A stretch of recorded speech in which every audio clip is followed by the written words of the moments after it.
Ce programme est financé par les amis et partenaires du ministère de Joyce Meyer.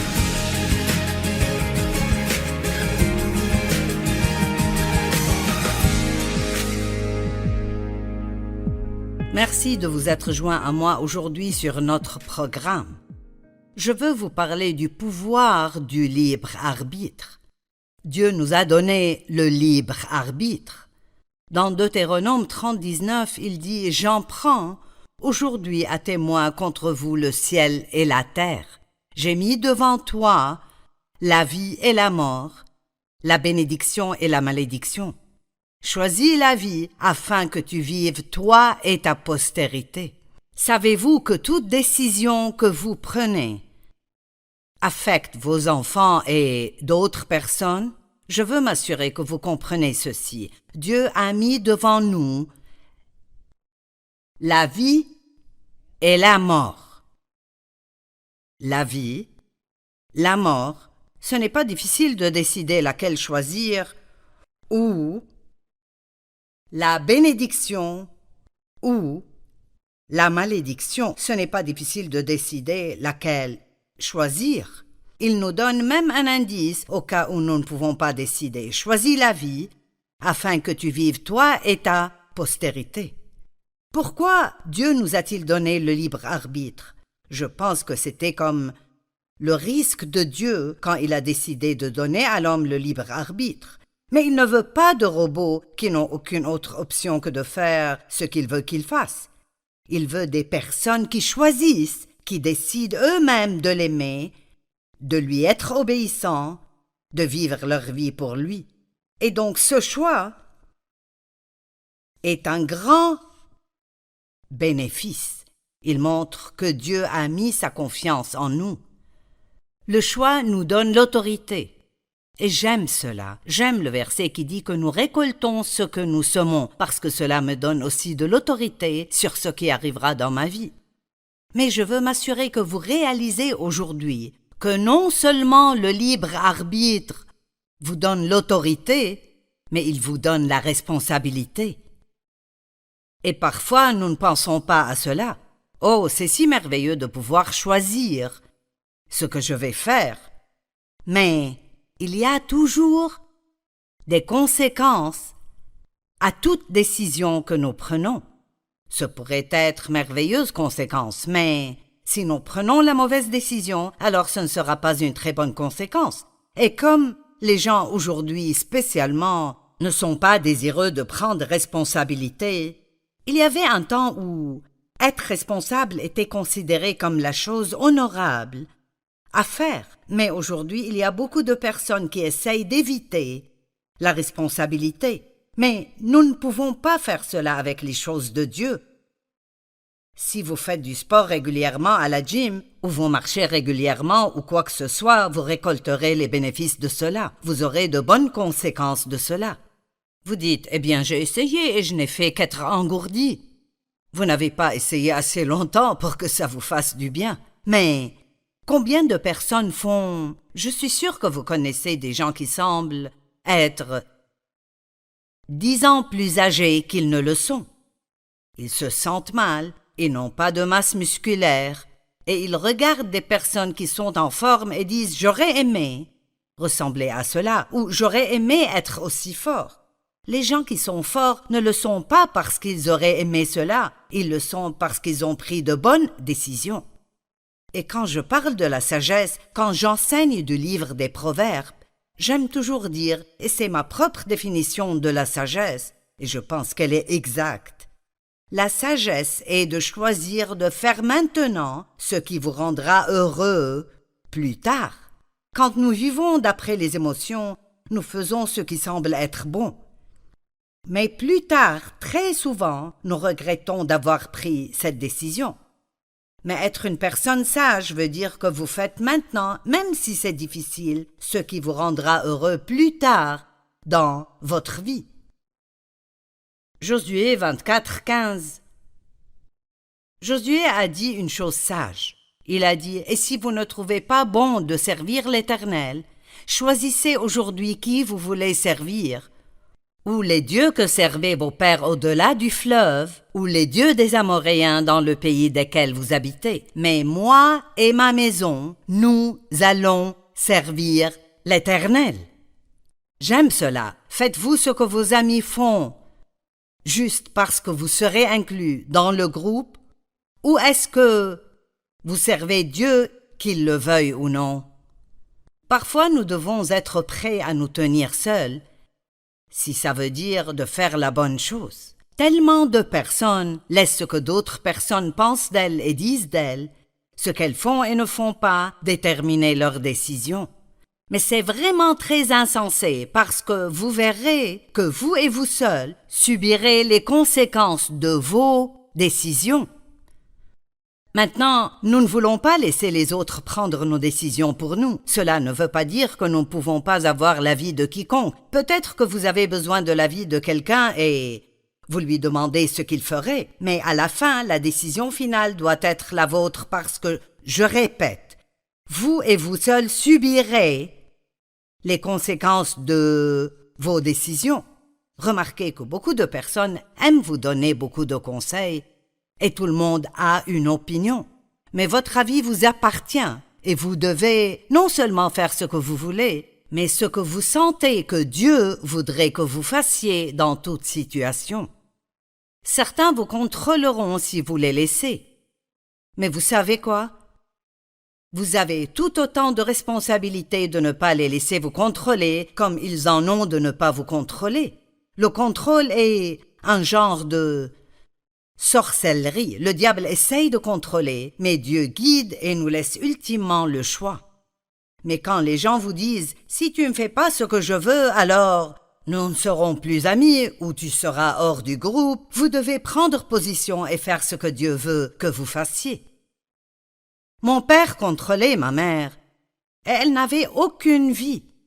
C'était vraiment triste, ça m'attriste toujours quand je pense à sa vie parce qu'elle n'a jamais rien pu faire. Elle n'a pas profité de la vie, elle n'avait pas beaucoup d'amis. Et il avait tort d'essayer de la contrôler, mais elle avait tout aussi tort de le laisser le faire. Prenez des décisions maintenant que vous ne regretterez pas plus tard. Qu'est-ce que le regret? Il veut dire que vous êtes désolé, que vous êtes déçu ou angoissé, de ressentir le chagrin, de pleurer, de ressentir la perte de quelque chose, la détresse concernant une action prise ou non prise. Et certains d'entre vous ont cela maintenant.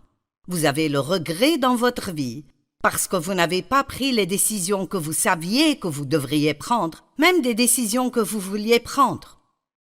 Combien souvent savez-vous ce que vous devez faire et vous allez dans la bonne direction, mais quelqu'un d'autre critique votre décision et vous décidez de faire ce qu'il pense que vous devriez faire au lieu de faire ce que vous croyez que Dieu veut que vous fassiez. Je vous implore d'essayer de plaire à Dieu, pas aux hommes.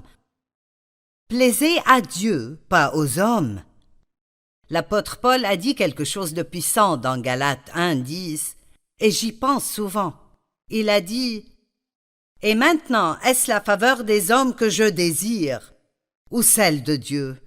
Est-ce que je cherche à plaire aux hommes? Si je plaisais encore aux hommes, je ne serais pas serviteur de Christ. » La traduction amplifiée dit « Si j'essayais d'être populaire parmi les hommes, pensez à ceci. Nous voulons être populaires, nous voulons que les gens nous aiment.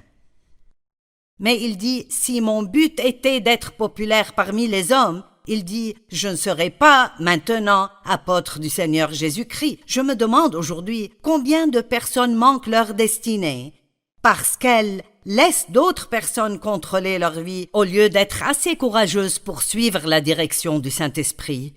Je crois qu'il y a même des gens qui n'ont pas de relation avec Dieu du tout à cause de ce que leur famille ou leurs amis pourraient penser s'ils en avaient une.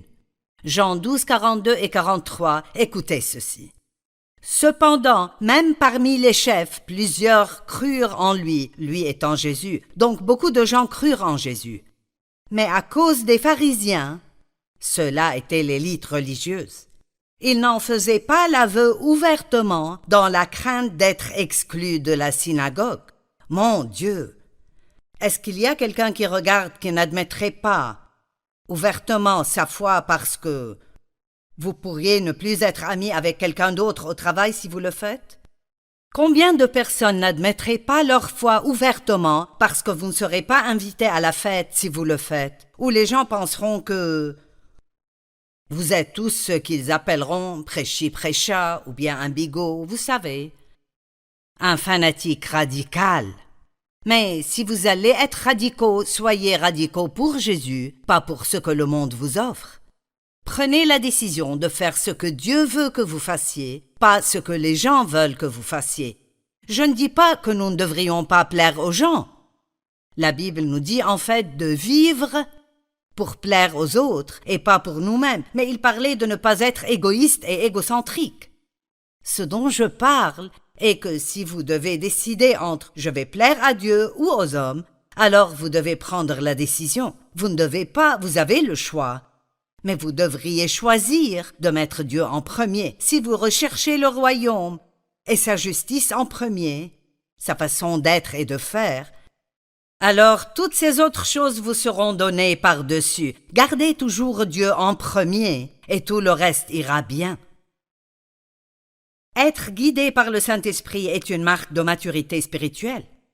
Romains 8, 14 dit « Car tous ceux qui sont conduits par l'Esprit de Dieu sont fils de Dieu. » Une traduction dit « enfant de Dieu », l'autre dit « fils de Dieu ». Ça montre que nous appartenons à Dieu quand nous sommes guidés par le Saint-Esprit. Donc je vais vous parler de quelques décisions que vous devez prendre. Nous devons tous les prendre, et elles sont toutes assez simples. Mais elles sont certaines des choses qui nous donneraient le plus de problèmes si nous ne prenons pas les bonnes décisions. Donc, tout d'abord, choisissez de dépasser votre passé.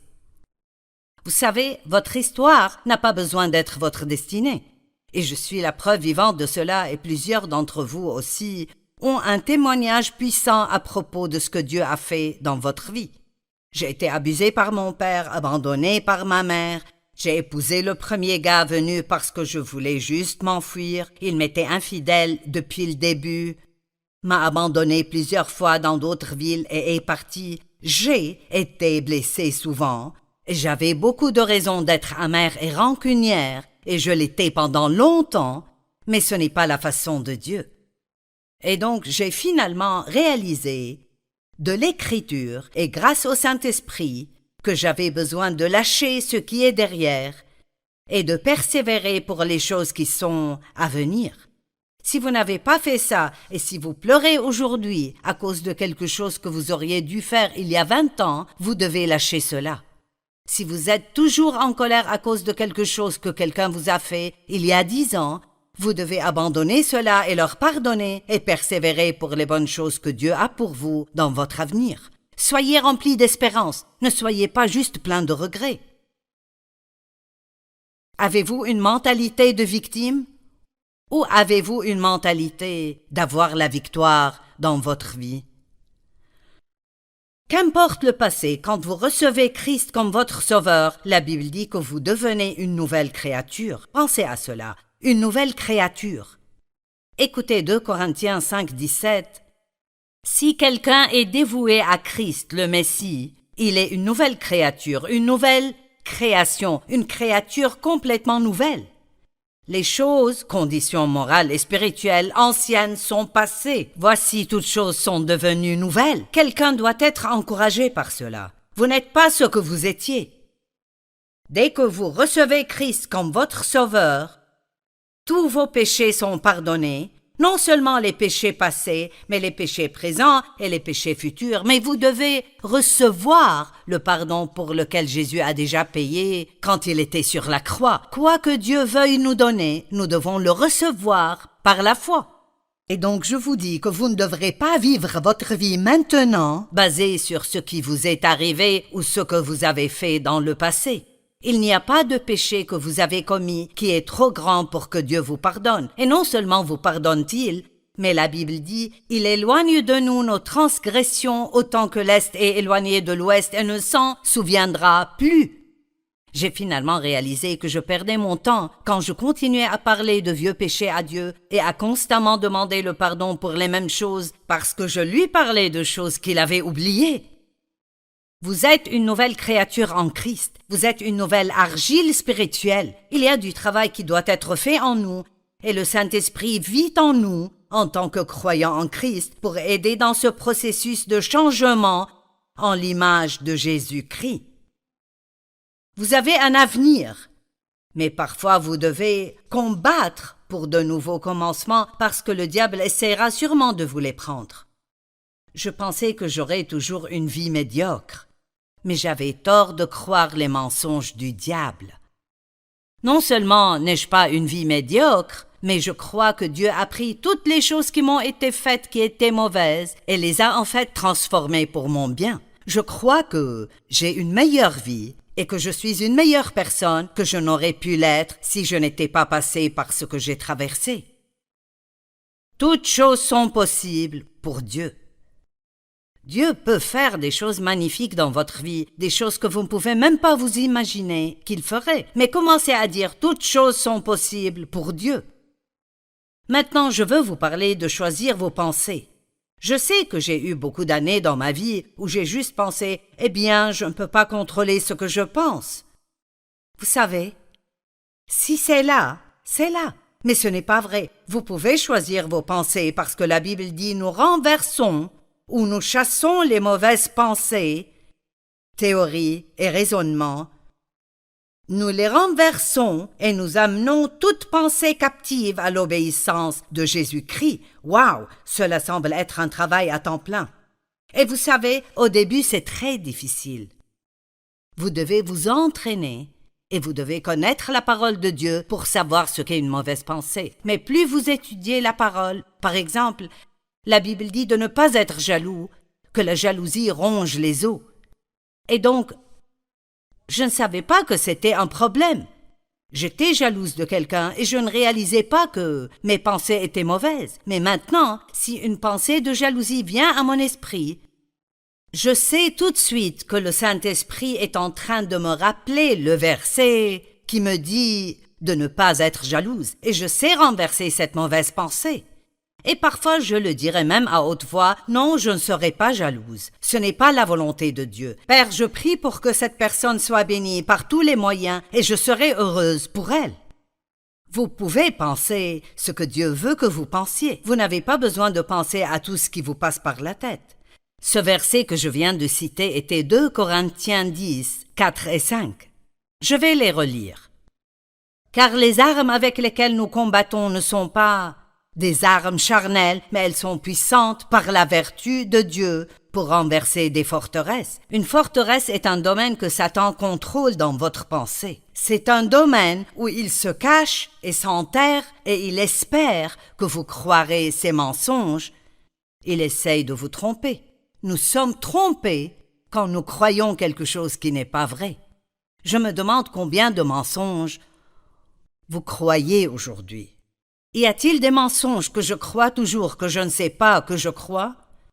Probablement, possiblement, et je prie que Dieu me les révèle et me les montre. Je ne veux pas passer ma vie à croire des mensonges. Je veux connaître la vérité parce que seule la vérité peut nous libérer. Nous renversons les raisonnements et tout auteur qui s'élève contre la connaissance de Dieu et, laissez-moi vous dire ceci encore une fois, et nous amenons toute pensée captive à l'obéissance de Jésus-Christ.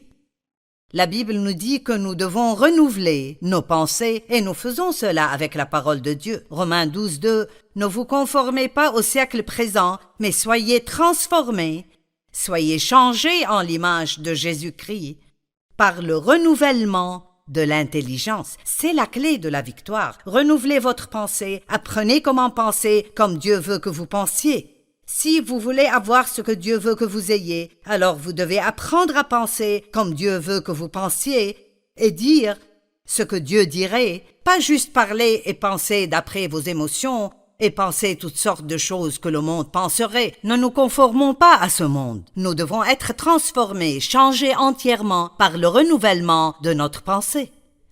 Afin que vous discerniez quelle est la volonté de Dieu, ce qui est bon, agréable et parfait. Ce verset dit que si vous voulez vraiment un jour voir la volonté parfaite de Dieu manifestée dans votre vie, alors vous devez travailler avec le Saint-Esprit pour que votre pensée soit renouvelée d'après la parole de Dieu. Une autre décision. Choisissez vos mots très attentivement.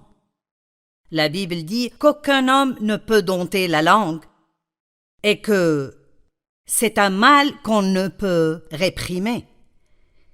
Et donc, il nous faut l'aide de Dieu. Je prie tous les jours, Dieu, surveille ma bouche pour que je ne pêche pas contre toi avec ma langue. Dieu, que les mots de ma bouche et la méditation dans mon cœur te soient acceptables. Je sais que je ne peux pas le faire sans Dieu et je fais toujours des fautes avec ma bouche. Mais ceux d'entre vous qui parlent beaucoup, vous devez faire doublement attention parce que les gens qui parlent beaucoup ont tendance à faire plus de fautes avec leur bouche que ceux qui sont un peu plus silencieux. La Bible dit « Soyez prompts à écouter, lents à parler ». Comme nous le disons souvent, juste pour rire un peu, Dieu désire que nous écoutions plus que nous ne parlons parce qu'il nous a donné 2 oreilles et une bouche. Autrement, il nous aurait donné 2 bouches et une oreille. Proverbe 18-21 dit vraiment tout. La mort et la vie sont au pouvoir de la langue. La mort ou la vie, les mots ont du pouvoir. Quiconque l'aime en mangera les fruits. Vous savez, les mots sont des récipients de pouvoir, comme ce verre qui contient mon eau dont je vais boire maintenant. Miam miam, très bon. Mais vous savez, nous pourrions avoir rempli ce verre de boue.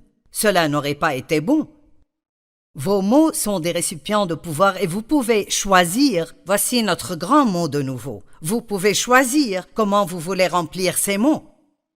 En fait, la Bible dit dans Jacques 1:26, si quelqu'un croit être religieux, sans tenir sa langue en bride mais en trompant son cœur, la religion de cet homme est vaine.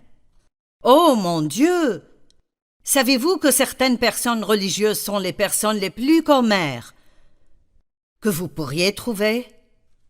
Certaines, pas toutes, Dieu merci, mais certaines sont très critiques, elles jugent les autres, elles sont négatives, et elles pensent qu'elles sont si religieuses parce qu'elles vont à l'église 2 ou 3 fois par semaine. Mais la Bible dit que votre religion est sans valeur et vaine si vous ne contrôlez pas votre langue. Nous prenons toutes sortes de décisions tous les jours. Vous pouvez être amer et rancunier, ou vous pouvez pardonner. Vous pouvez vous apitoyer sur vous-même, ou vous pouvez prendre responsabilité pour votre attitude, vos pensées, vos paroles, et demander à Dieu de vous changer. Vous pouvez vous plaindre concernant votre vie, ou faire quelque chose de votre vie. Vous pouvez parler de ce que vous n'avez pas, ou être reconnaissant pour ce que vous avez. Vous pouvez choisir maintenant de faire de ceci un nouveau commencement pour vous. Vous pouvez choisir d'être reconnaissant, de faire confiance, d'avoir la joie, la paix. Vous pouvez choisir de ne pas vous apitoyer sur vous-même, être jaloux, énervé, ou amer, ou rancunier. Ce sont des choses qui empoisonnent nos vies et volent notre joie. Commencez aujourd'hui à prendre de bonnes décisions, des décisions qui sont conformes à Dieu, et vous allez voir de nouvelles choses merveilleuses arriver dans vos vies.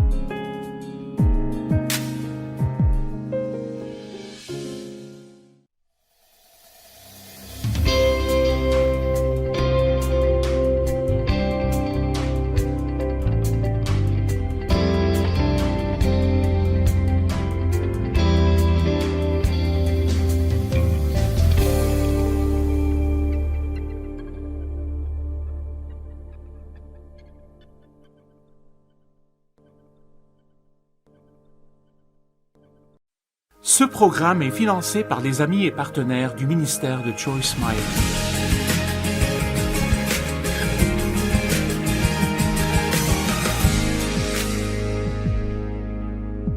Merci de vous être joint à moi aujourd'hui sur notre programme. Je veux vous parler du pouvoir du libre arbitre. Dieu nous a donné le libre arbitre. Dans Deutéronome 30:19, il dit « J'en prends aujourd'hui à témoin contre vous le ciel et la terre. J'ai mis devant toi la vie et la mort, la bénédiction et la malédiction. Choisis la vie afin que tu vives toi et ta postérité. » Savez-vous que toute décision que vous prenez affecte vos enfants et d'autres personnes? Je veux m'assurer que vous comprenez ceci. Dieu a mis devant nous la vie et la mort.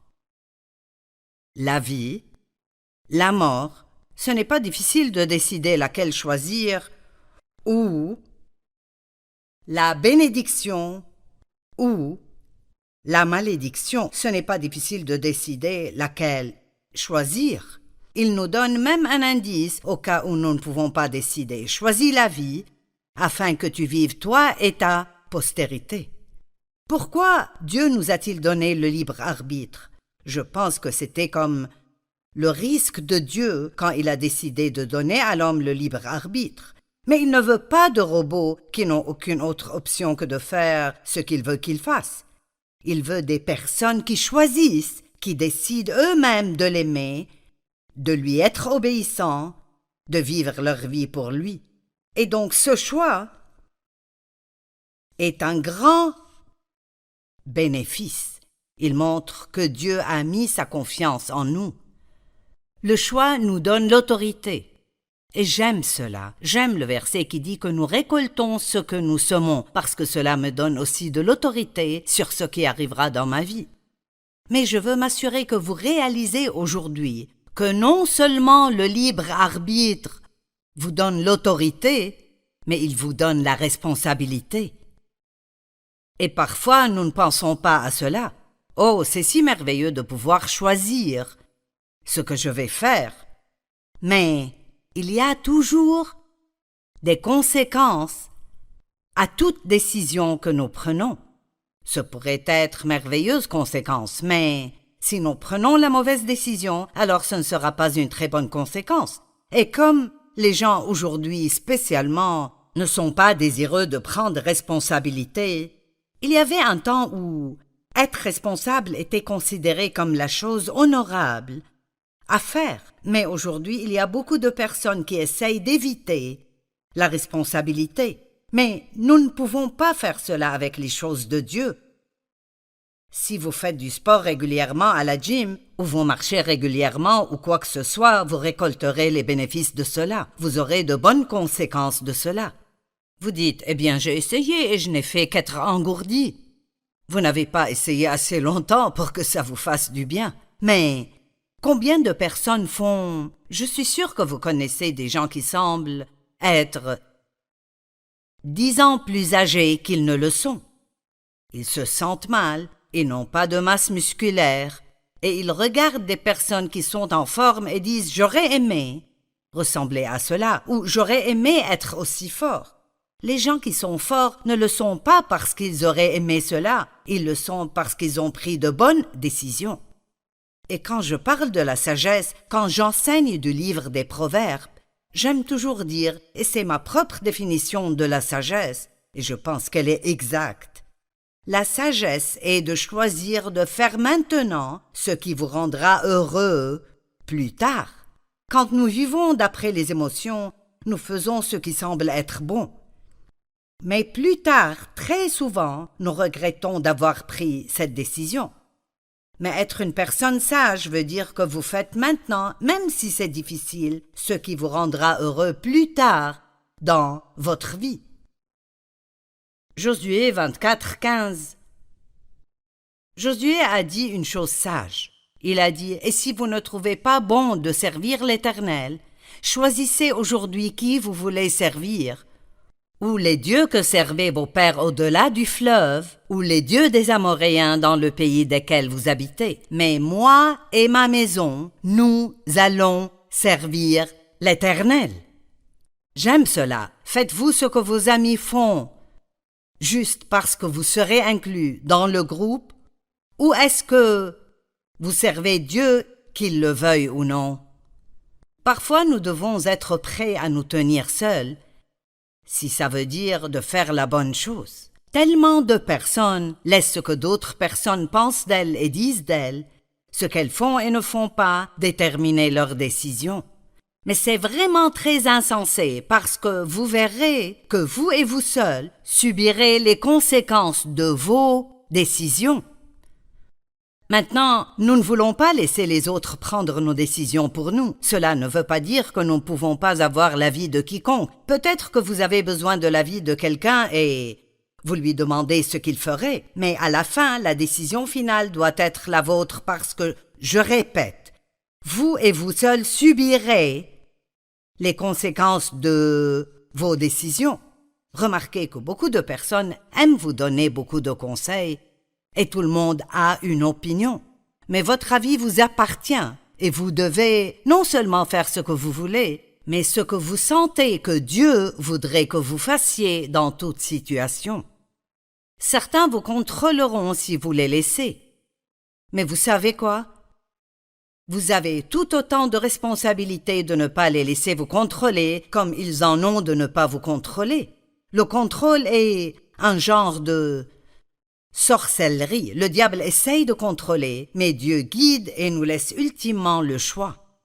Mais quand les gens vous disent « Si tu ne fais pas ce que je veux, alors nous ne serons plus amis ou tu seras hors du groupe », vous devez prendre position et faire ce que Dieu veut que vous fassiez. Mon père contrôlait ma mère, et elle n'avait aucune vie.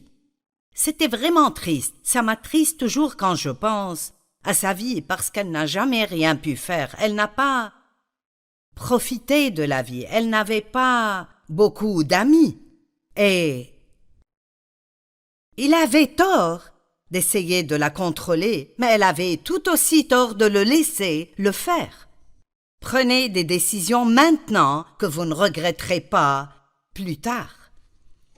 Qu'est-ce que le regret? Il veut dire que vous êtes désolé, que vous êtes déçu ou angoissé, de ressentir le chagrin, de pleurer, de ressentir la perte de quelque chose, la détresse concernant une action prise ou non prise. Et certains d'entre vous ont cela maintenant.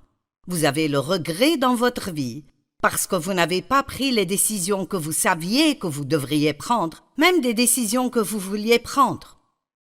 Combien souvent savez-vous ce que vous devez faire et vous allez dans la bonne direction, mais quelqu'un d'autre critique votre décision et vous décidez de faire ce qu'il pense que vous devriez faire au lieu de faire ce que vous croyez que Dieu veut que vous fassiez. Je vous implore d'essayer de plaire à Dieu, pas aux hommes.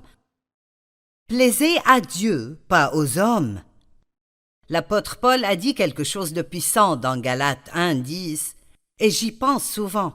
Il a dit « Et maintenant, est-ce la faveur des hommes que je désire, ou celle de Dieu? Est-ce que je cherche à plaire aux hommes? Si je plaisais encore aux hommes, je ne serais pas serviteur de Christ. » La traduction amplifiée dit « Si j'essayais d'être populaire parmi les hommes, pensez à ceci. Nous voulons être populaires, nous voulons que les gens nous aiment.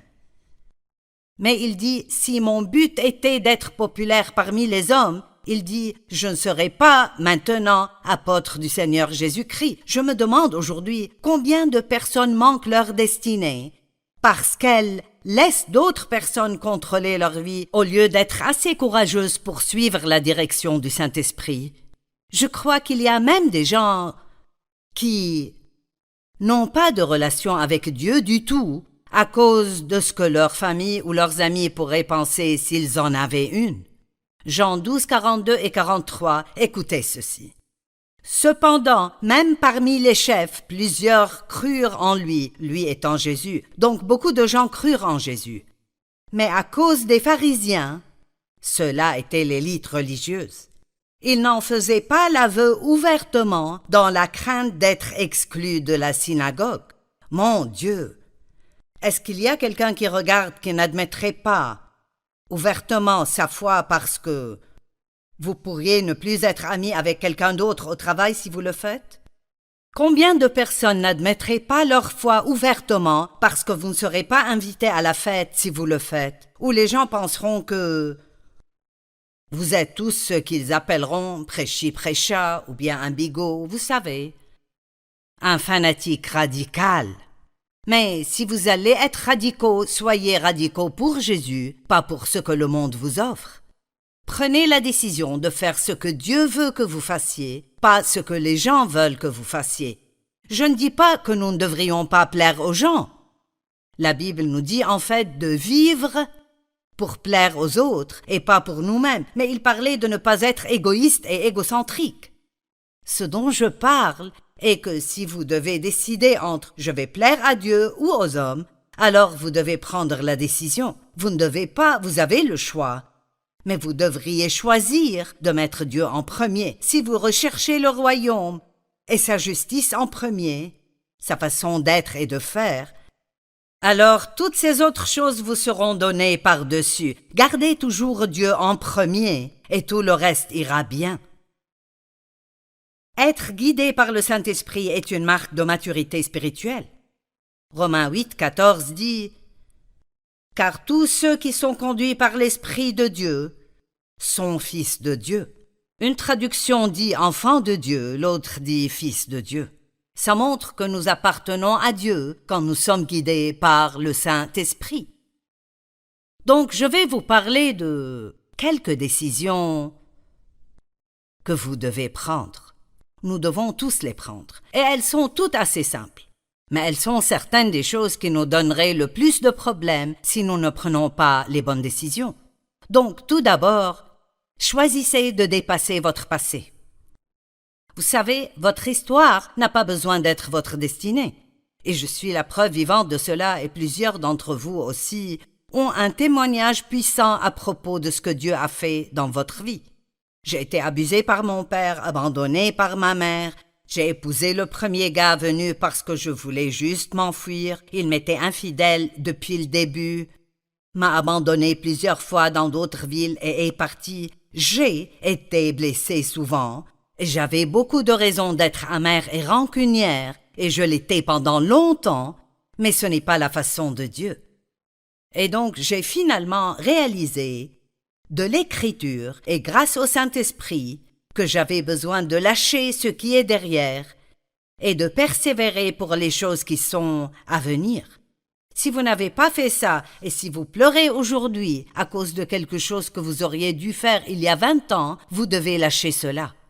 Si vous êtes toujours en colère à cause de quelque chose que quelqu'un vous a fait il y a 10 ans, vous devez abandonner cela et leur pardonner et persévérer pour les bonnes choses que Dieu a pour vous dans votre avenir. Soyez remplis d'espérance, ne soyez pas juste pleins de regrets. Avez-vous une mentalité de victime?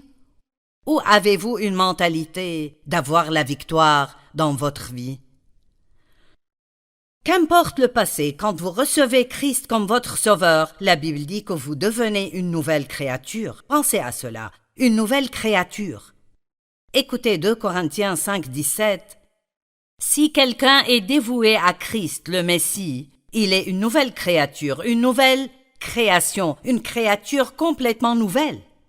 Les choses, conditions morales et spirituelles anciennes sont passées. Voici toutes choses sont devenues nouvelles. Quelqu'un doit être encouragé par cela. Vous n'êtes pas ce que vous étiez.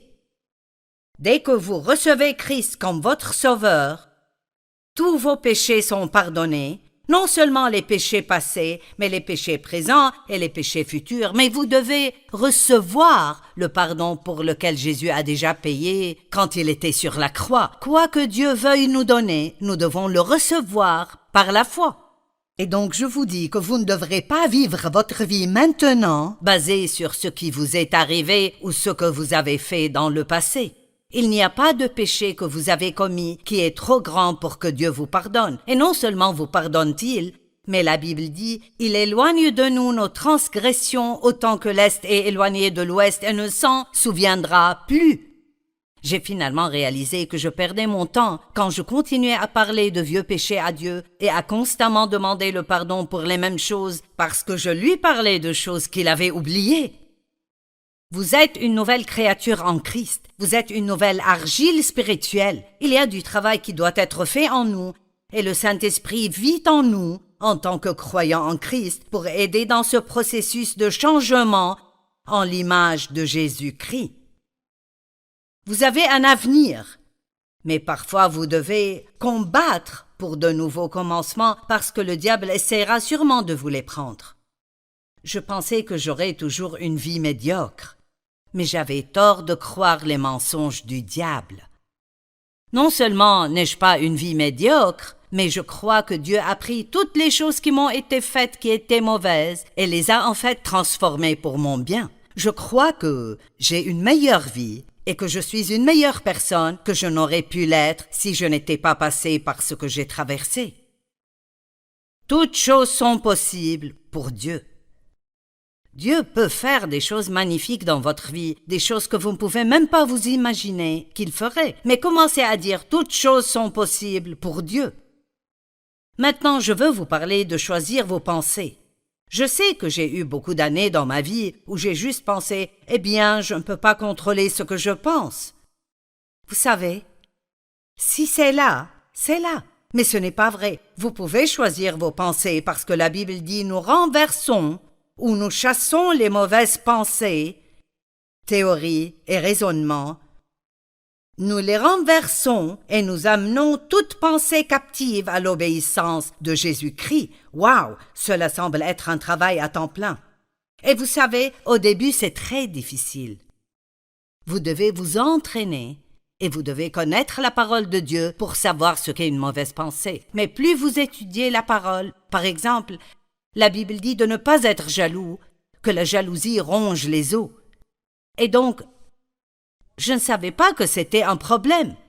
J'étais jalouse de quelqu'un et je ne réalisais pas que mes pensées étaient mauvaises. Mais maintenant, si une pensée de jalousie vient à mon esprit, je sais tout de suite que le Saint-Esprit est en train de me rappeler le verset qui me dit de ne pas être jalouse et je sais renverser cette mauvaise pensée. Et parfois je le dirais même à haute voix, non, je ne serai pas jalouse. Ce n'est pas la volonté de Dieu. Père, je prie pour que cette personne soit bénie par tous les moyens et je serai heureuse pour elle. Vous pouvez penser ce que Dieu veut que vous pensiez. Vous n'avez pas besoin de penser à tout ce qui vous passe par la tête. Ce verset que je viens de citer était 2 Corinthiens 10, 4 et 5. Je vais les relire. Car les armes avec lesquelles nous combattons ne sont pas des armes charnelles, mais elles sont puissantes par la vertu de Dieu pour renverser des forteresses. Une forteresse est un domaine que Satan contrôle dans votre pensée. C'est un domaine où il se cache et s'enterre et il espère que vous croirez ses mensonges. Il essaye de vous tromper. Nous sommes trompés quand nous croyons quelque chose qui n'est pas vrai.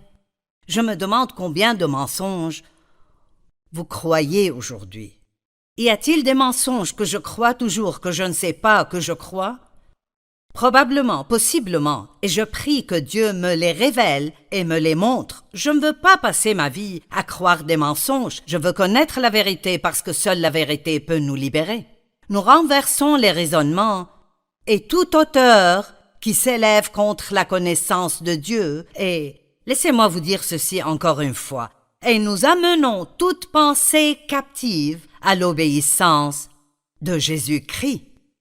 La Bible nous dit que nous devons renouveler nos pensées et nous faisons cela avec la parole de Dieu. Romains 12, 2, ne vous conformez pas au siècle présent, mais soyez transformés, soyez changés en l'image de Jésus-Christ par le renouvellement de l'intelligence. C'est la clé de la victoire. Renouvelez votre pensée, apprenez comment penser comme Dieu veut que vous pensiez.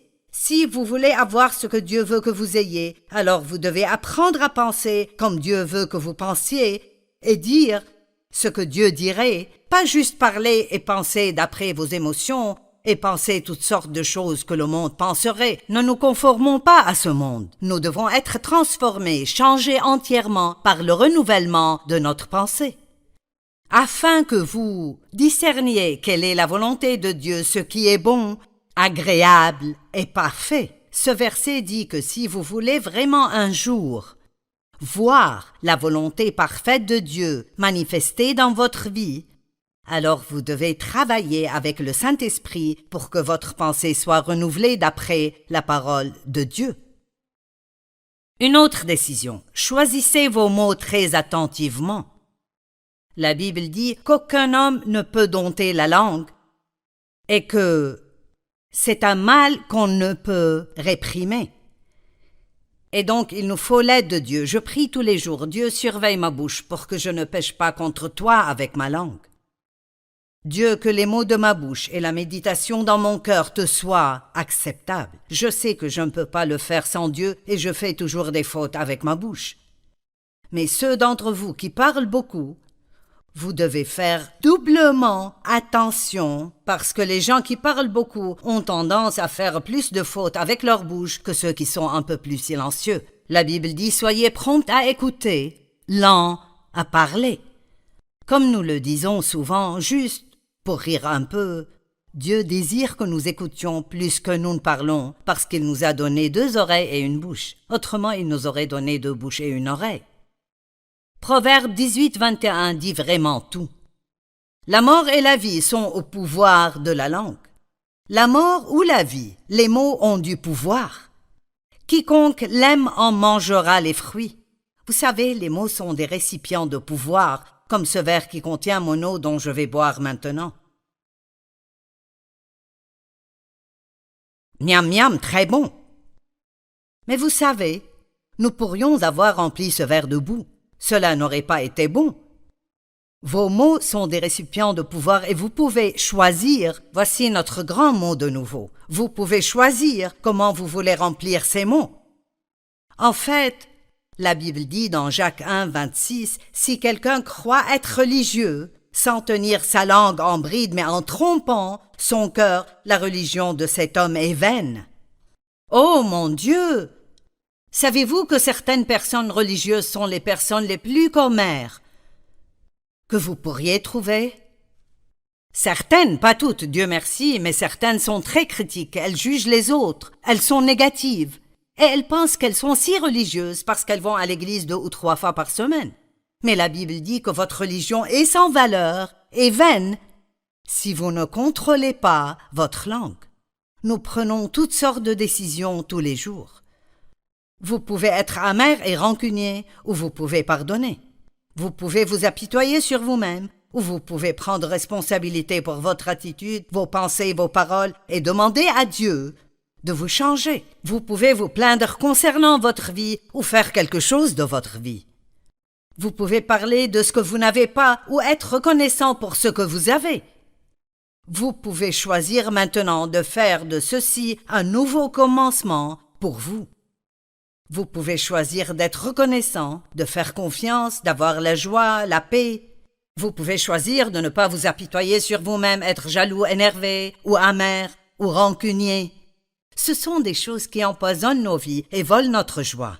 Commencez aujourd'hui à prendre de bonnes décisions, des décisions qui sont conformes à Dieu, et vous allez voir de nouvelles choses merveilleuses arriver dans vos vies.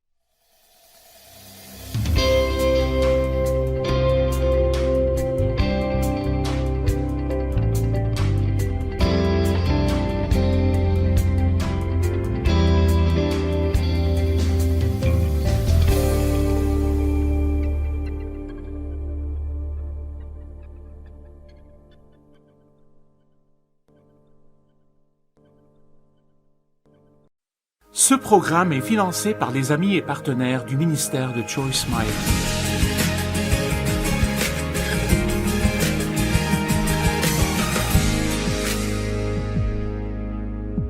Merci de vous être joint à moi aujourd'hui sur notre programme.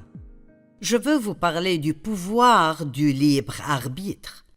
Dieu nous a donné le libre arbitre. Dans Deutéronome 30:19, il dit « J'en prends aujourd'hui à témoin contre vous le ciel et la terre. J'ai mis devant toi la vie et la mort, la bénédiction et la malédiction.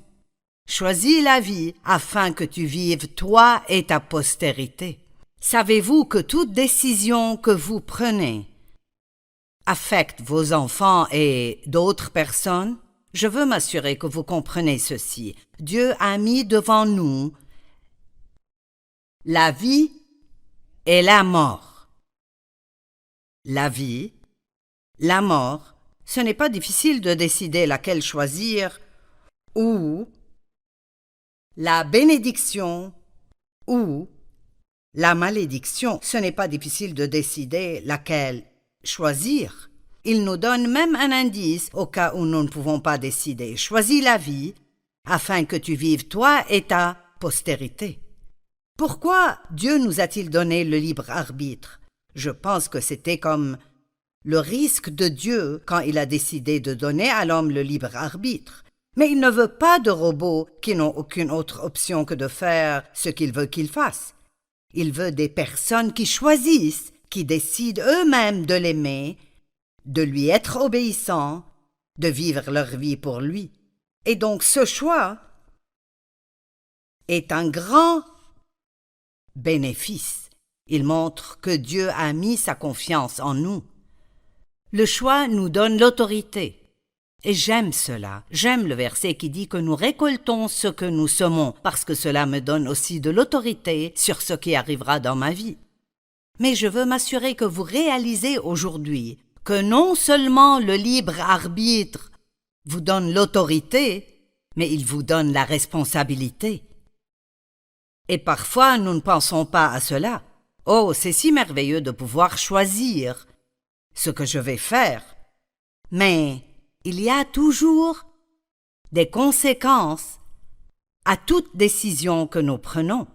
Ce pourrait être merveilleuses conséquences, mais si nous prenons la mauvaise décision, alors ce ne sera pas une très bonne conséquence. Et comme les gens aujourd'hui spécialement ne sont pas désireux de prendre responsabilité, il y avait un temps où être responsable était considéré comme la chose honorable à faire. Mais aujourd'hui, il y a beaucoup de personnes qui essayent d'éviter la responsabilité. Mais nous ne pouvons pas faire cela avec les choses de Dieu. Si vous faites du sport régulièrement à la gym, ou vous marchez régulièrement ou quoi que ce soit, vous récolterez les bénéfices de cela. Vous aurez de bonnes conséquences de cela. Vous dites, eh bien j'ai essayé et je n'ai fait qu'être engourdi. Vous n'avez pas essayé assez longtemps pour que ça vous fasse du bien. Mais combien de personnes font... Je suis sûre que vous connaissez des gens qui semblent être 10 ans plus âgés qu'ils ne le sont. Ils se sentent mal, ils n'ont pas de masse musculaire, et ils regardent des personnes qui sont en forme et disent « j'aurais aimé ressembler à cela » ou « j'aurais aimé être aussi fort ». Les gens qui sont forts ne le sont pas parce qu'ils auraient aimé cela, ils le sont parce qu'ils ont pris de bonnes décisions. Et quand je parle de la sagesse, quand j'enseigne du livre des Proverbes, j'aime toujours dire, et c'est ma propre définition de la sagesse, et je pense qu'elle est exacte, la sagesse est de choisir de faire maintenant ce qui vous rendra heureux plus tard. Quand nous vivons d'après les émotions, nous faisons ce qui semble être bon.